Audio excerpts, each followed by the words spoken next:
We are excited to have David Siegel with us. David started with the Green Bay Metro Fire Department in 1997, advanced through the ranks to captain in 2021, and retired in 2023.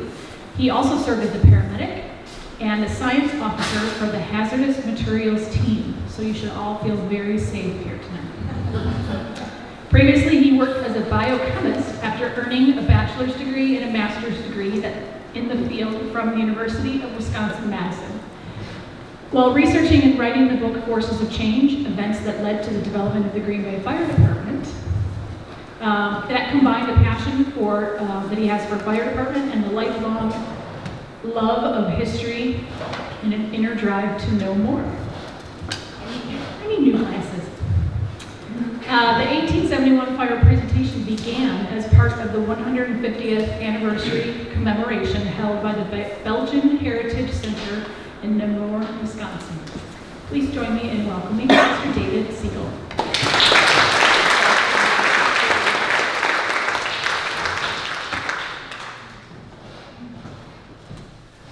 Thank you very much. I'll share with you the part about these presentations I like the most is I get to hear such wonderful things about myself.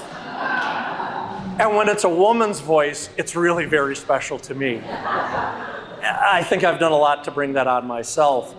Even more special and a big surprise for me was not only was our table the first to get served, but I was the first in line. So I'm in a pretty good mood right now. I think all of my priorities have been fulfilled. Let's see if maybe I can do something for you folks. So this presentation is about that terrible, disastrous fire, October 8th into the 9th, 1871, that included this area. My talk is to address the realities of that fire, what really happened, in the context of myself as a professional firefighter, but also as an amateur historian. So I'll talk about what really happened and even address some things that were observed or are considered accurate that really are wrong. And hopefully I can convince you and dispel the notions of some of these falsehoods.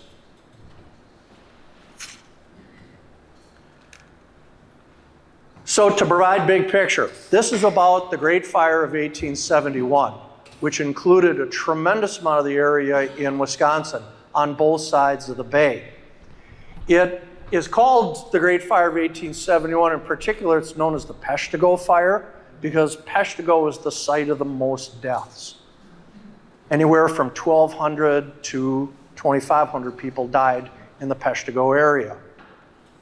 Lots of other people died, including near here, but it's known as the Peshtigo Fire because of that notoriety, the deaths. But that's inaccurate to say it was the Peshtigo Fire. It was much, much more. And this image shows the parts of this country or this area that were affected that day. So how is it I ended up talking here tonight and as the supposed expert that got in line first? As Amy mentioned, I retired 2 years ago as a captain in the Green Bay Metro Fire Department. There's my favorite action shot of me. I'm wearing $35,000 worth of protective equipment, just in case you're wondering. I love the job. I absolutely loved it. And it was very difficult to retire. In addition to that tremendous passion, I've got a great passion for history ever since I was a little kid. And that culminated about 9 years ago when I released a book on the early history of the Green Bay Fire Department, which I've got right here. I'm not going to talk about my book. If you're interested, they're for sale. We can talk about that afterwards. I really don't want to carry these back to my truck, so do me a favor. But I examined the fire department, and as part of that, I became a fire historian. And then the Belgian Heritage Center approached me for the 150th event that they held and asked if I could speak on the fire itself. And that began this program, where I looked into it for them. I've continued presenting there, and I've presented elsewhere, such as this historical society. So it's grown and grown and developed and improved. So this talk on the 1871 fire combines my passion for fire and for history. As I mentioned, this is much more than just the Peshtigo-Door County fire. This really was a regional event. Because in addition to this fire in northeast Wisconsin, much of the lower peninsula of Michigan burned. Not as many deaths, but incredibly huge areas of the forest were destroyed, and several municipalities. But again, nowhere near the deaths of Peshtigo. That same night, Chicago burned. 12,000 buildings. 12,000 buildings. And about 500 lives were lost. And all of these fires occurred because of two things: negligent use of fire and the wind. That night, a strong, sustained, straight line wind developed from the southwest to the northeast. And it's best shown by there, northeast Wisconsin, where the fire follows the direction of the wind. So in all these areas, negligent use of fire, the wind stoked it and developed these incredible firestorm disasters. I just said the important word, firestorm. Firestorm. This occurs with that strong straight line wind. Fire develops and the heat, the force of the heat goes in the same direction. But also all the air that is drawn in to feed the flames goes in the same direction. Wind, heat, bellows effect of the air create a firestorm. And this is a giant blowtorch going along the ground, straight along the ground. It's incredibly powerful, incredibly devastating. And this image right here, this isn't quite a firestorm because it isn't going along the ground, but it does show that incredible effect where a blowtorch goes along the ground. And the reason why there aren't very many images, anybody that's trying to capture pictures of it, even today, are killed. That's where so many of the deaths occur, are the people turning with their cameras. But the firestorm, it's a well-established phenomenon, and it's devastating. But it's also a very poorly understood phenomenon. A firestorm will surge in one area, falter in another, move here, but die right here, very close to each other. And this image, I don't know if it was a firestorm there, but it shows the fickle nature of a firestorm. Why that one house survived, but the neighbor's was destroyed. Why that little copse of trees was untouched, but surrounding it was burned. Whether or not that was a firestorm, it illustrates what I'm talking about, that fickle nature. It is not like when you take a large rock and drop it into a calm pool and the wave goes out equal force in all directions. That's not a firestorm. And the reason why it's so inconsistent is not understood, not yet. But the fire is incredible, and this is an image that was created to represent what some of the survivors went through, and I think it does a pretty good job. And by the way, if anybody you have trouble seeing the images, it won't disturb me if you move up. I mean, if you go out that door to the parking lot, I know you're not getting a better view. Right? But it does show what the survivors went through, that behind them, the firestorm is raging. But they're in that field, they were saved. They provided an account. One man that was trying to escape from his family outside of Sugar Bush near Peshtigo, he's leading the horse that is pulling the wagon with his family. And he watched as the fire killed his whole family on the wagon that he was leading. That short a distance. Over and over and over again, survivors' accounts would describe somebody burning there, yet they survived. Again, why it happens, it's not understood. We were chatting earlier during supper. It's like the path of a tornado. Don't know why it does what it does. So let's talk about what caused the fire of 1871. And Previous slide I talked about, it's a Midwest fire, the Great Midwest Fire, that doesn't sing, right? But it's the Great Fire of 1871. This map I put a lot of credibility in because it's contemporaneous to the fire. It was put together by an editor of the newspaper that went and surveyed the damage. So it's an accurate reflection of the burnt areas. And there's some important points I'll show you. So what caused it? Few things were known. In the weeks ahead of time, there were fires burning throughout the woods, everywhere. That side of the bay, this side of the bay.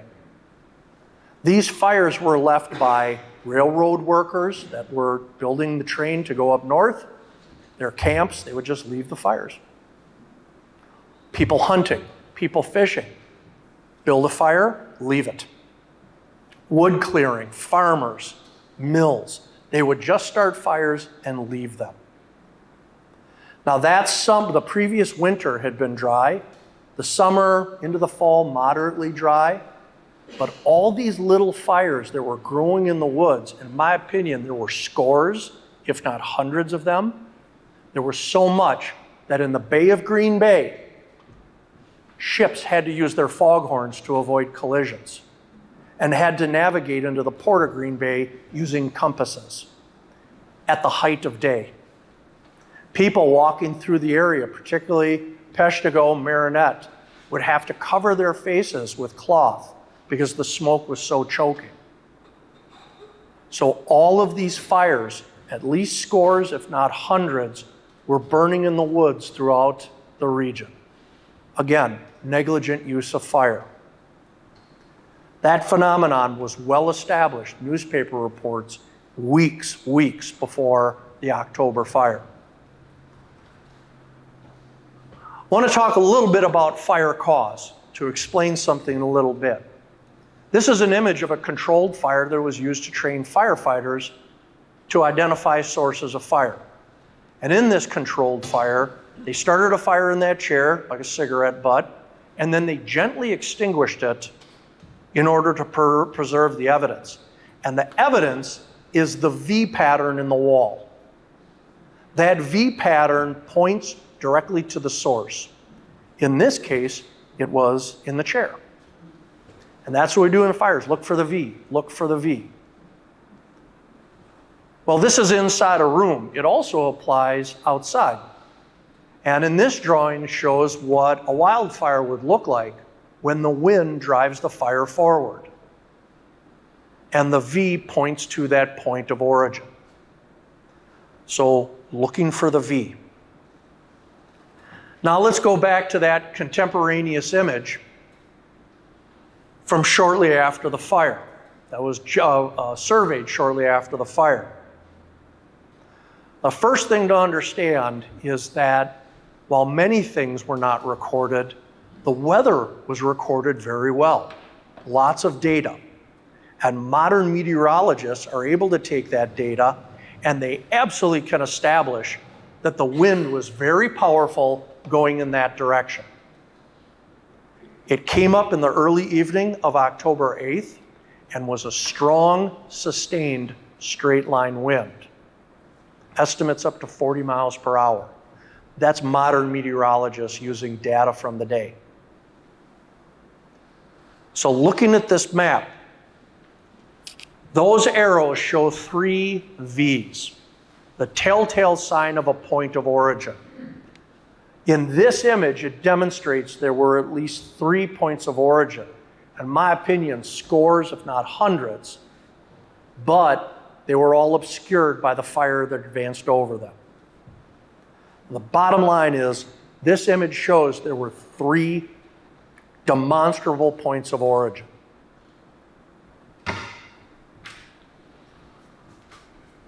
That's Peshtigo right there. Again, the site of the most devastating deaths, at 1,200 at a minimum, perhaps over 2,000. That was burned to the ground. Also that day, that tiny village of New Franken was destroyed completely. Firestorm swept right through them. So let's address one of the falsehoods. Right?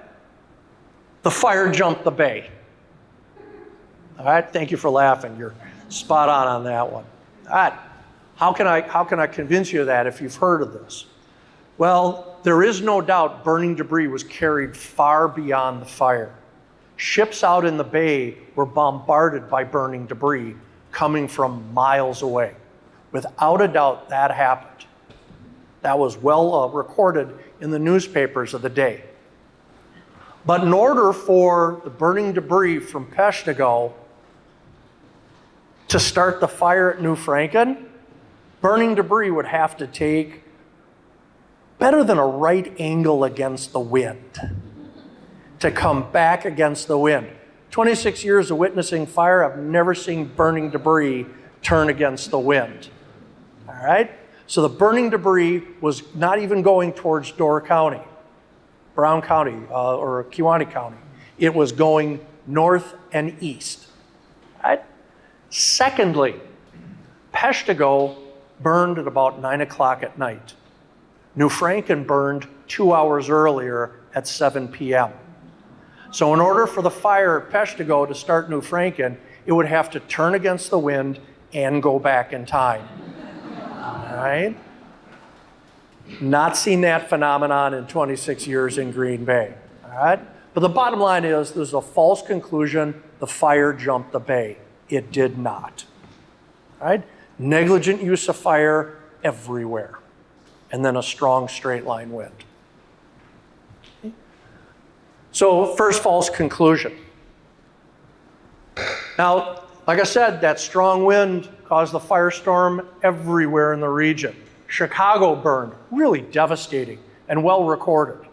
12,000 buildings, 500 lives or so, right? And a true urban firestorm and large buildings. It was their economic core. Devastating, absolutely devastating to Chicago. But the same thing. Strong straight line wind caught a fire and it went building to building, block to block, a conflagration. Right? Anyone hear the story? It was Mrs. O'Leary's cow? The journalist admitted years later he made that up. Yeah, it was not true. The fire began somewhere near or in the O'Leary's barn. There's no doubt about that. But Mrs. O'Leary's cow cannot be established as the culprit. Right? Ironically, the Chicago Fire Department's training ground is at the site of the O'Leary farm. That was not a coincidence. I know firefighters. They would have done that deliberately. That area came up for sale. Let's put the training academy there. Yeah. Think anyone will get it? No. It'll be our joke. Right? But Chicago is devastating. Again, it's about the wind and negligent fire. Now, in contrast, even Green Bay had a firestorm, 1880. Largest fire ever in Green Bay, entire chapter of my book, destroyed 100 buildings, one life. Right? Strong, straight line wind and negligent use of fire. But it isn't just negligent use of fire that sometimes causes these firestorms. Firestorms are a weapon of war. In World War II, the cities of Europe and Japan were burned using firestorms. They would attack, bomb with these incendiary weapons when the weather was best for this. Strong, straight line, sustained winds. And that's when they would firebomb. Firestorm is a weapon of war. And in this image from Toyama, you can actually see the beginnings of the firestorm. And the wind is coming from the top to bottom, and you can see several V's that are starting, where separate fires are joining, and during that strong straight line wind, the fire burns and burns and burns. That firestorm effect. We've seen this in our lives very recently. The first example I want to talk about is Lahaina, Hawaii, about 2 years ago.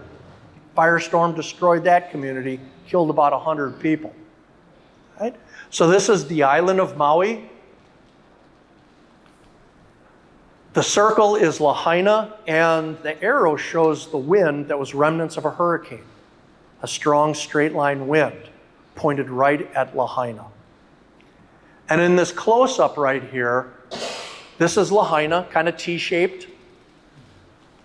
The fire began where that little yellow dot is, and the wind drove it and created a firestorm. A complete report came out about a half a year ago. It talks about how power line dropped into some grass or brush, started a fire that got into a home caught fire, and a firestorm began, building to building to building to building. All right? Lots of recriminations. You know what? They should have shut down the power. All right? Fair enough.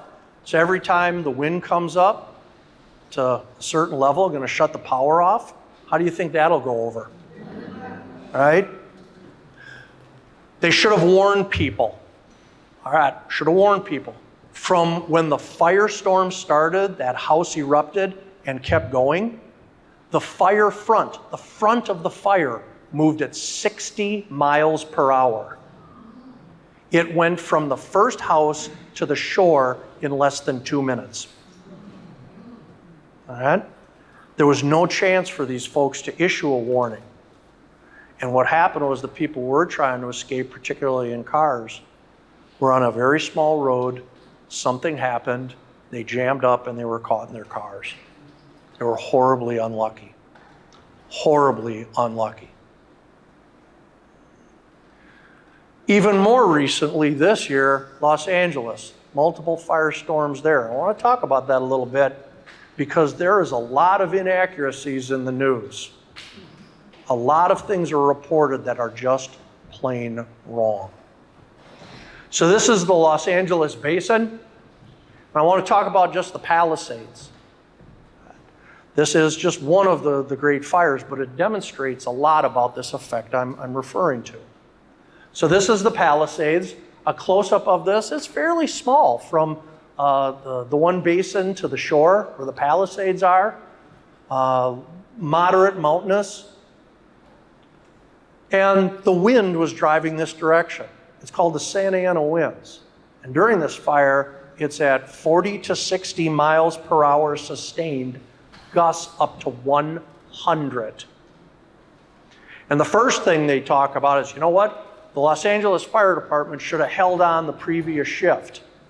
These Santa Ana winds happen about 12 to 15 times a year.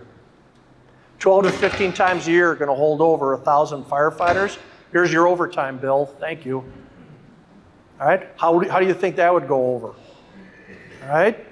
So the Santa Ana winds are a relatively frequent occurrence. It's about the winds. 40 to 60 miles per hour sustained. My home earlier this summer, there were gusts up to 40 miles an hour, and my trees were swaying. These folks were exposed to winds well above that. So this is an image of what burned. The circle is the residential area. That within the mountains, it's flat enough, or they made it flat enough, to put in neighborhoods. And it was here that hundreds of homes burned. And this is an image of that area where it burned, the residential areas in red. So what happened? The fire started in the hills above this neighborhood. Without a doubt it did. There's a satellite image that shows the beginning of the fire. And then the wind drives from left to right towards the ocean, from the brush, and it enters the neighborhood. Right? Now this is small brush. There's a gentleman here, Bill, who's lived in the area, but yeah, these aren't forests. These are brush or scrub. Fair enough? All right, brush scrub. So it's moderately light fire load. But as soon as it gets to the first house, that house catches fire. And then the next house catches fire. And then 2 more and 4 beyond that. And a firestorm begins. And it goes building to building, block to block, devastating through this residential area. And this is what it looked like before the fire. Now, big criticism. Hydrants were dry. Right? That is an absolute misrepresentation of reality. In this neighborhood, the water system is intended to support 1 fire at a time. 3, maybe 4 engines drawing water from the hydrants. Not 200 homes and 30 engines trying to draw from the hydrants. The analogy would be in your home. Somebody is washing the dishes, somebody is doing laundry, the yard is getting watered, someone is washing the car, and you step into the shower. All right? You've got a 1-inch pipe coming into your home, it can't keep up. That's not the water company's fault, it's the demand exceeded the capacity. And that's what happened in these neighborhoods, is the 6-inch pipes that are standard, entirely adequate to supply everyone taking a shower and a fire, maybe 2, but not 40 at once. The only way to provide that would be to increase the capacity of the water system astronomically. Here's your bill, thank you very much. How do you think that go over? All right? We got to put multiple million-gallon reservoirs all over, 32-inch pipes, and supplemental pumps. Here's your water bill, thank you very much, for a fire that happens once every 100 years. Okay? That wouldn't go over, would it? So it's inaccurate to say the water supply was inadequate. The water supply is what it is. Or, excuse me, it's inaccurate to say it was dry. It wasn't dry. The demands of the fire far exceeded the capacity of the system. Yes? And a lot of us up here don't have fire hydrants, as you know. Right, right. But that's not in an area, a neighborhood like that, right? Yeah. All right? This is what the neighborhoods look like. This is a Google Street view. These homes are gone. All right? The frontage there is 164 feet. There are 4 houses. In Green Bay, my neighborhood, the average frontage is 100 feet. So instead of 4 houses, it'd be 1.5. So look at these houses immediately next to each other. So one house catches fire, becomes a blowtorch. It immediately is transmitted to the next. Direct flame contact, burning debris. Even the heat, the light, the infrared light, causes the heat to go to the next house and burn. And you know what they say in the news? Oh, it's because of the shrubbery. You got 4 big piles of plastic, flammable plastic right next to each other, and it's because of the shrubbery. No, it's not. And these are multi-million-dollar homes. All right? What's the solution?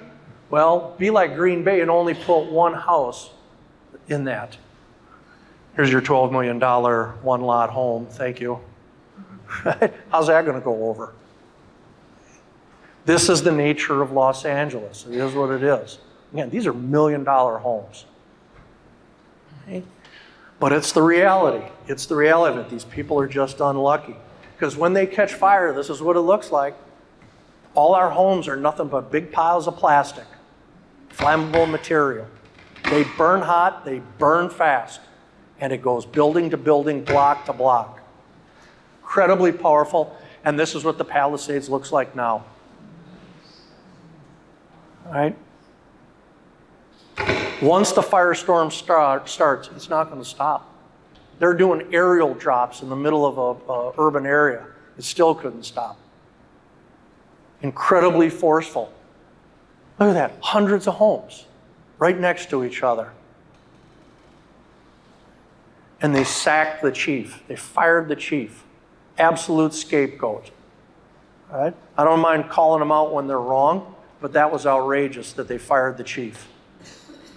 All right? So that's a little bit of the modern thing. I've been talking about what it can't do. Can't do this, can't do that. What can be done? This is a report about fire-resilient homes, a community they're putting together in California, in San Diego.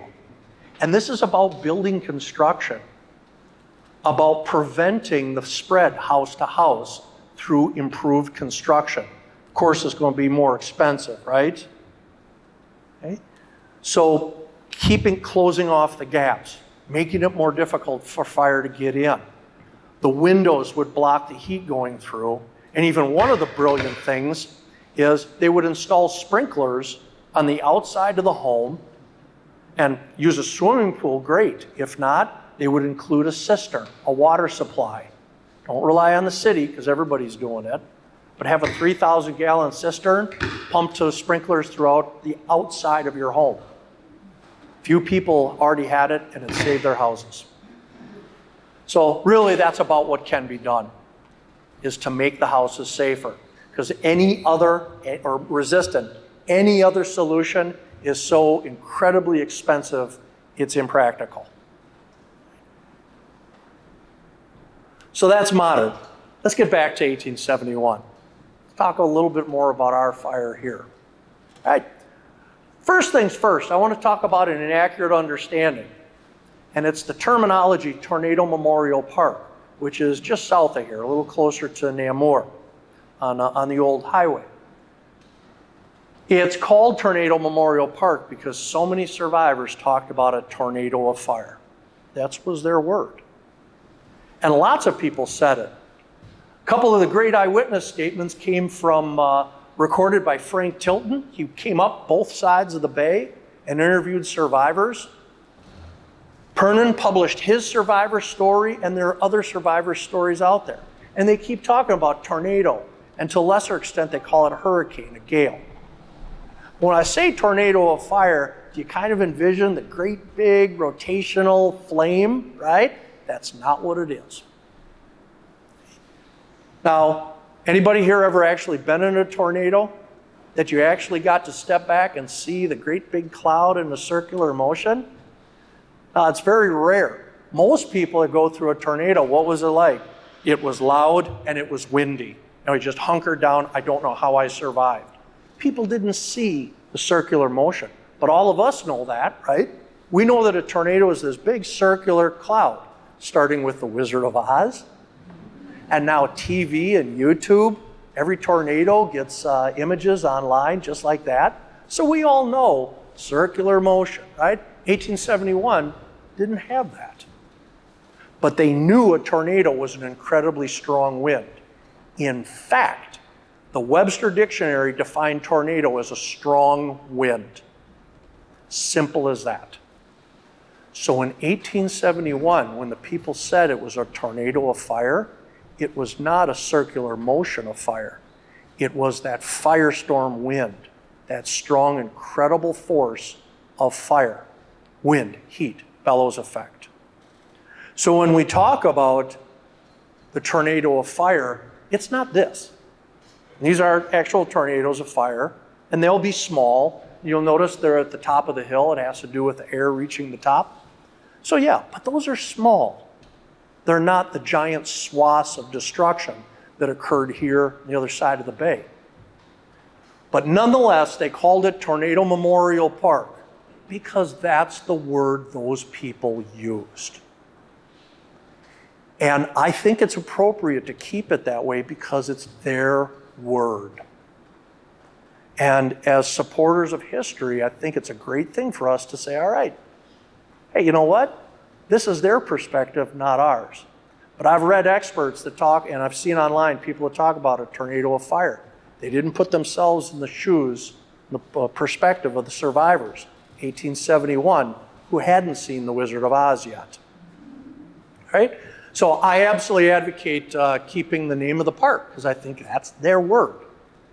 Now, that's the dog I had. I lost him a year ago. This is, yeah, I know.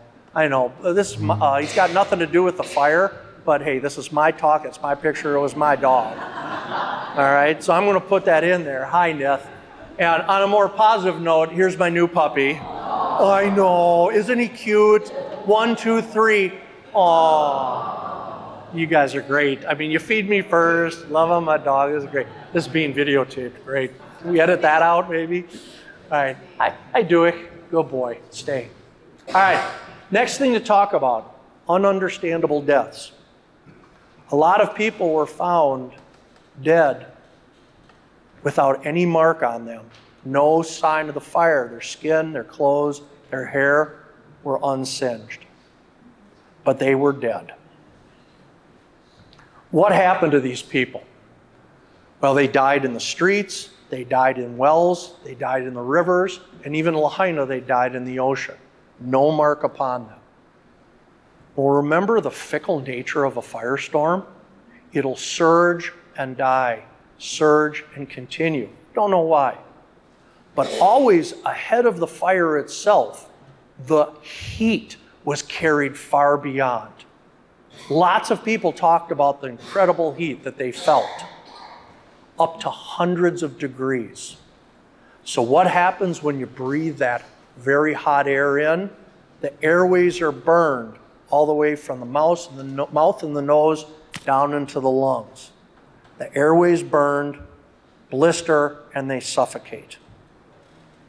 Now, you all have felt that when you open up the the oven, and you go in too quick. Well, you snap your head back, right? These people couldn't snap their head back in the cool air. They had to breathe the superheated air, and it killed them right there. Then what happened is the fire front itself faltered. And instead of sweeping over them and burning their bodies, they were left uncharred. Now, lots of people were killed by the airway burning, and then their bodies burnt to charred because the fire surged over them. But in many cases, they died and they looked like they were asleep. Right? But that's what happened. The superheated air burned their airways. At the time, it was very confusing. And this is a great image and some great quotes from the survivor that was in the river. This is at Peshtigo. And in spite of the fact that they're in the river, the superheated air was able to reach them and killed a lot of people in the river. But a lot of people survived. And they were in there for hours. Hypothermia was a problem for many of them too. Horrible experience. Horrible for these folks. Now going back to Tornado Memorial Park, that is there because the settlement of Williamsonville was on that site. And it was the site in Door County of the most deaths. There were about 60-some people there, and 57 of them died. Right? This side of the bay, the most deaths by far. So why was it so bad? Because there were many other settlements, much like Williamsonville, with groups of people, nowhere near the deaths. Right? So this is where we're talking about, this area. A little bit closer, the flame marks the site of Williamsonville. The blue box is the Belgian Heritage Center, and we are just on the outskirts of Sturgeon Bay. By the way, it did not reach Sturgeon Bay, and don't know why. Again, the fickle nature of a firestorm. So this is an image of Williamsonville after the dedication of the park in the 1920s. And it shows the present county road right there, the park to the left. And Williamsonville was that looped road towards the bottom. And it was a mill settlement. They had a big mill, they had a boarding house, some houses, offices, even a store. 60-some people were there. And the firestorm comes charging through, sweeping through, and kills 57 of the 60-some that were there. Why was Williamsonville so awful? Got to look at the topography. Williamsonville is marked by the flame, and the wind was coming, and the firestorm was coming from the southwest to the northeast, your lower left to upper right, pointed right at the direction of Williamsonville. And downwind were two hills. In particular, Brussels Hills, which was 200 feet above sea level, but it's much more reduced now. Apparently they harvested for the highway. But the gap between these two modest hills was a funnel that intensified the firestorm and directed it straight at Williamsonville. And the few survivors did talk about the incredible force, the incredible sound that swept through and killed so many folks right there. Last thing I want to talk about are some unexplainable observations made by survivors. Several people that survived on both sides of the bay talked about, in the midst of the fire, seeing these orbs of black smoke being carried, discrete orbs being carried in the wind. And when they would strike a building, they would rupture and spill flame all over it. Trees, even people, like it was a bomb that would burst upon contact. This observation was made several times, reported several times. And it was concluded these were balls of uncombusted gas that were carried waiting to explode. As a career firefighter, I can tell you this makes absolutely no sense. It's inaccurate. In the violence of a firestorm, no orb of gas is going to be discreetly held together. Right? This is incredibly violent and intense. Okay? But several people reported this. What did they actually see? Well, I think what happened was that Tilton kind of prompted them. Got people, hey, did you see this? Oh, yeah, I guess I did. All right? Well, what did they actually see? Put yourself into their perspective. See? They are in the middle of a horrible, deadly firestorm. Their life is in imminent peril. Right? We've all been under stresses. Maybe some of us have been under that type of stress where your life is threatened. The human mind cannot function like we would like to think it would under that level of horrible stress. In my career, I had people that would report things that, no, that didn't happen, civilians. But that stress, the horror of the situation, not sitting back watching, but being right there, thinking they're going to die. And the human mind has a need to process and to understand something. And I believe Tilton prompted these people to agree with whatever it was they thought it was. Right? They didn't see what they reported, what they described. But this isn't a criticism of them. This is not impugning their reputation or suggesting they're dishonest. This is an observation that they were human beings. And that's what human beings do under circumstances like that. Right? It makes for an interesting aspect of history, right? Because it makes us think about what it was like for them. Not cold, calm, rational observers, but horrified, near victims.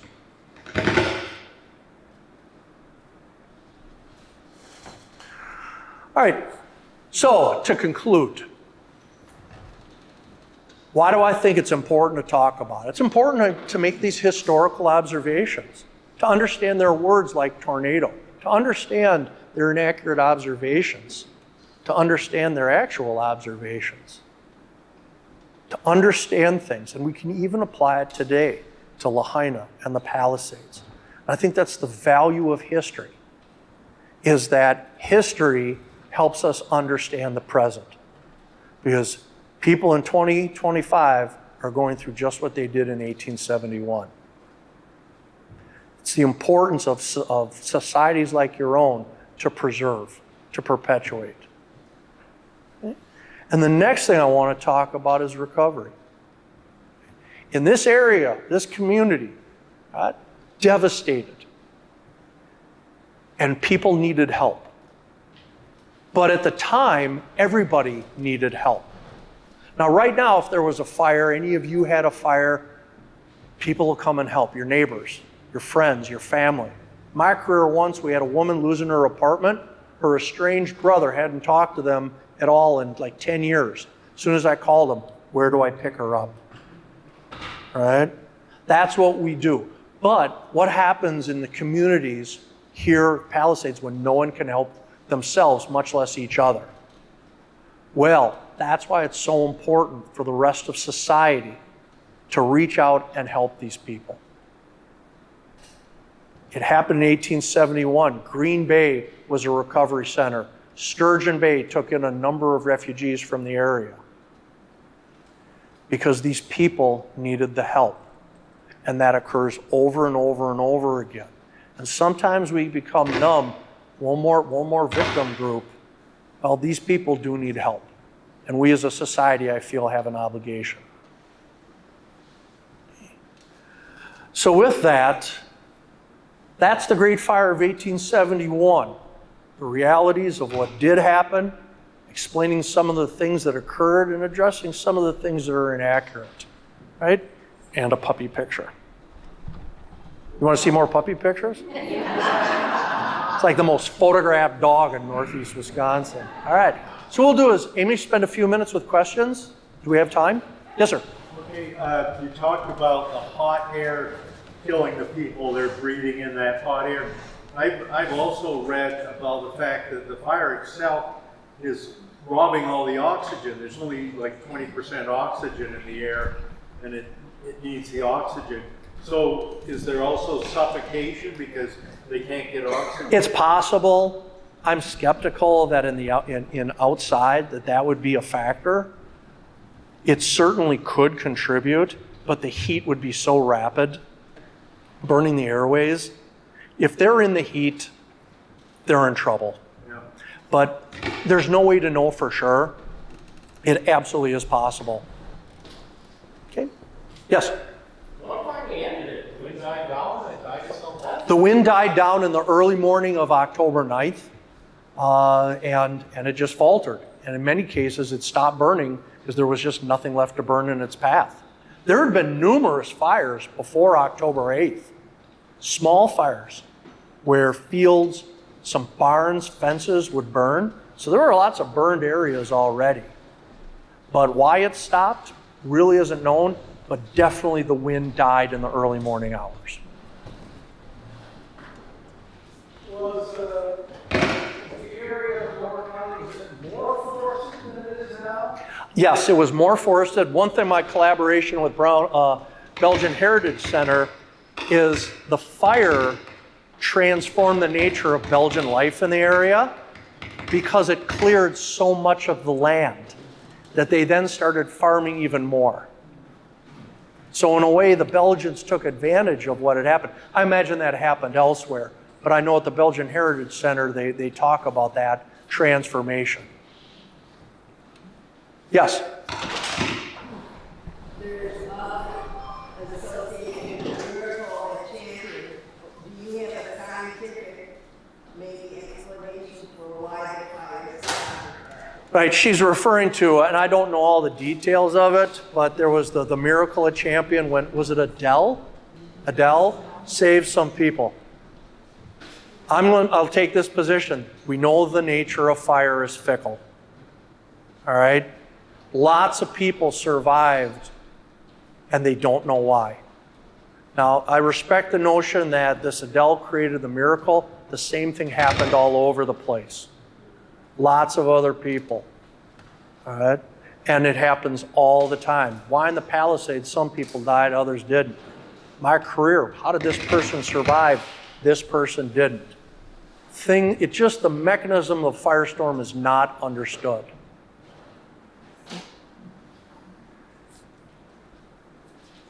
Yes? Were there any reforms at the time? You said 9 years later, Green Bay had a similar tragedy. Fires like this were all the time. That's the thing about the 1800s, early 1900s. Fire disasters like this all the time. Good example I talk about in my book, Oshkosh, tiny Oshkosh in 1873 and 4 had 3 major fires. The last one burned 440 homes. How many homes do you think were in Oshkosh in 1874? Right? 440 less the next day. But every city would have this. My friends I travel with, they know at least one point I'm going to go to the Great Fire of Charleston or Boston or wherever. Hey, the Great Fire of Charleston started here. That's great. Can we go get some seafood? Okay, fine. All right? But these sort of disasters happened all the time in this country, actually throughout the world. Right? It's just, certain ones become notorious. Peshtigo, Chicago. Yes? Leads to the National Register. Okay. It's brought from what's formalized, is that fiction or fact? Well, I don't recall the agency that collected the data, but it was a government agency that collected the data. Is that what you're referring to? after that, somebody stepped up and said, hey, you know, all these this. That makes sense. I didn't look into that at all, but that makes a great deal of sense. Whoever's collecting the data, apparently they did it well, because the modern meteorologist could use it.